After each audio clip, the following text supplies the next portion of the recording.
Hey my lovely viewers, আসসালামু আলাইকুম। আজকের পর্বে আপনাদের সাথে ফেলে দেওয়া একটি জিনিস দিয়ে কোপ্তা রেসিপি শেয়ার করতে এলাম। খুবই সুস্বাদু এবং খুবই স্বাস্থ্যকর। আশা করছি আপনারা পুরো ভিডিওটি দেখবেন, আপনাদের অনেক ভালো লাগবে। আর ভালো লাগলে যারা নতুন এখনও সাবস্ক্রাইব করেননি, অবশ্যই কিন্তু চ্যানেলটা সাবস্ক্রাইব করে দেবেন। তবে চলুন কথা না বাড়িয়ে চলে যাই সরাসরি রেসিপিতে। আজকের কোফতা করার জন্য আমি এখানে 1 কাপ পরিমাণ চিংড়ি মাছের মাথা নিয়ে নিয়েছি এবং আগে থেকে ভিজিয়ে রাখা 1 কাপ পরিমাণ মসুরের ডাল নিলাম। এরপর চিংড়ি মাছের মাথা এবং মসুরের ডালকে আমি একটি ব্লেন্ডার জারে নিয়ে নিচ্ছি। এরপর এখানে দিয়ে দিচ্ছি কয়েকটা কাঁচামরিচ। কেউ যদি ঝাল বেশি খান সেই ক্ষেত্রে কাঁচামরিচের পরিমাণ আরেকটু বাড়িয়ে দিতে পারেন। আবার এরপরে কিন্তু আমি গুঁড়ো মরিচও ব্যবহার করব, সেটাও মাথায় রাখবেন। এরপর দিয়ে দিলাম কয়েক কোষ রসুন এবং কয়েক টুকরো আদা দিয়ে খুব ভালোভাবে আমি এগুলোকে মিহিভাবে ব্লেন্ড করে নিলাম। আপনারা চাইলে পাটায়ও বেটে নিতে পারেন। তবে এখানে পানি যত কম ব্যবহার করা যায় অতটাই ভালো, কেননা পানি বেশি ব্যবহার করলে কোফতাটা খেতেও ভালো হবে না, দেখতেও সুন্দর লাগবে না।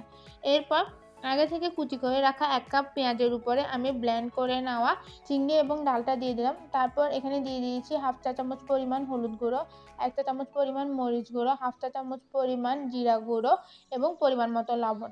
আমি টালা জিরা গুঁড়ো ব্যবহার করেছি, আপনারা নারকেলও কিন্তু ব্যবহার করতে পারেন।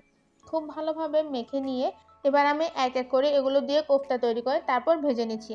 এই জন্য একটি প্যান চুলায় দিয়ে তাতে আমি দিয়ে দিয়েছি সরিষার তেল। তেলটা খুব ভালোভাবে গরম হয়ে যাওয়ার পর মিডিয়াম আঁচে রেখে তারপর আমি এখানে এক এক করে সবগুলো চিংড়ির মিশ্রণ দিয়ে কোফতা তৈরি করে নিচ্ছি। আপনারা চাইলে রেগুলার খাওয়ার তেলটাও ব্যবহার করতে পারেন, তবে যেহেতু চিংড়ি সেই ক্ষেত্রে সরিষার তেল দিয়ে ভাজা করলে গ্রানটা খুবই ভালো হবে। কোফতা আকারে দিয়ে দেওয়ার পর এক পাশ যখন হয়ে যাবে তারপর আমি এগুলোকে উল্টিয়ে দিচ্ছি। ডুবো তেলে ভাজা করবেন, সেই ক্ষেত্রে কিন্তু কোফতাগুলো খুব সুন্দর করে ফুলে যাবে। এই যে দেখুন আমার কোফতাগুলো উভয় পাশ খুব ভালোভাবে ভাজা হয়ে গিয়েছে এবং খুব সুন্দর করে কিন্তু এগুলো সবগুলো ফুলে উঠেছে। এবার আমি এগুলোকে তেল থেকে এক এক করে তুলে নিচ্ছি। আপনারা চাইলে একটু টিস্যুতেও নিতে পারেন, যেহেতু এরপর এটা আবার রান্না হবে আমি তাই টিস্যুতে নিচ্ছি না। এক এক করে তেল থেকে তুলে নেওয়ার পর দেখুন দেখতে কেমনটা লাগছে। এবার চলে যাচ্ছি মূল রান্নায়, কোফতা তৈরিতে। এই জন্য একটি প্যান চুলায় দিয়ে তাতে দিয়ে দিচ্ছি 2 টেবিল চামচ পরিমাণ রেগুলার খাওয়ার তেল, দিয়ে দিয়েছি হাফ কাপ পরিমাণ টমেটো কুচি, হাফ কাপ পরিমাণ পেঁয়াজ বাটা, 1 চা চামচ রসুন বাটা, 1 চা চামচ আদা বাটা দিয়ে একটু নেড়ে চেড়ে তাতে দিয়ে দিয়েছি 1 চা চামচ পরিমাণ মরিচ গুঁড়ো, দিয়ে দিয়েছি পরিমাণ মতো লবণ। এবার আরেকটু নেড়ে চেড়ে নিচ্ছি। যখন উপরে হালকা তেল উঠে আসবে তখন আমি দিয়ে দিলাম 1 কাপ পরিমাণ দুধ, দিয়ে খুব ভালোভাবে আবারও নেড়ে চেড়ে নিচ্ছি। তারপর এখানে দিয়ে দিচ্ছি কয়েক টুকরো তেজপাতা, কয়েক টুকরো দারচিনি, হাফ চা চামচ পরিমাণ গোলমরিচ গুঁড়ো।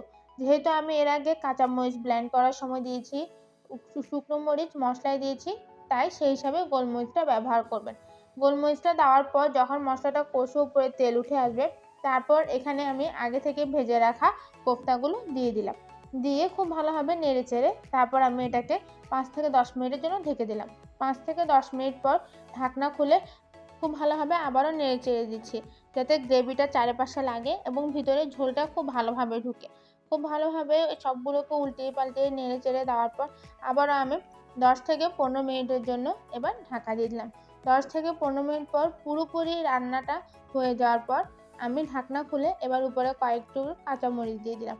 কাঁচামরিচটা আমি ফালি করিনি, যেহেতু এর আগে অনেক ধরনের মরিচ দিয়েছি, যাতে ঝালটা খুব বেশি না হয়। কাঁচামরিচ দিয়ে খুব ভালোভাবে নেড়ে চেড়ে নামিয়ে নিলাম। ব্যাস, তো হয়ে গেল ফেলে দেওয়া চিংড়ি মাছের মাথা দিয়ে তৈরি করা কোফতা। অনেকেই কিন্তু চিংড়ি মাছের মাথা খায় না, ফেলে দেয়, সেই ক্ষেত্রে সহজেই এই মাথাটা দিয়ে কোফতা তৈরি করে সবাই খেতে পারে। অসম্ভব সুস্বাদু, অসম্ভব স্বাস্থ্যকর। আশা করছি আমার দেওয়া আজকের এই অসম্ভব সুস্বাদু কোফতা রেসিপি আপনাদের অনেক ভালো লেগেছে।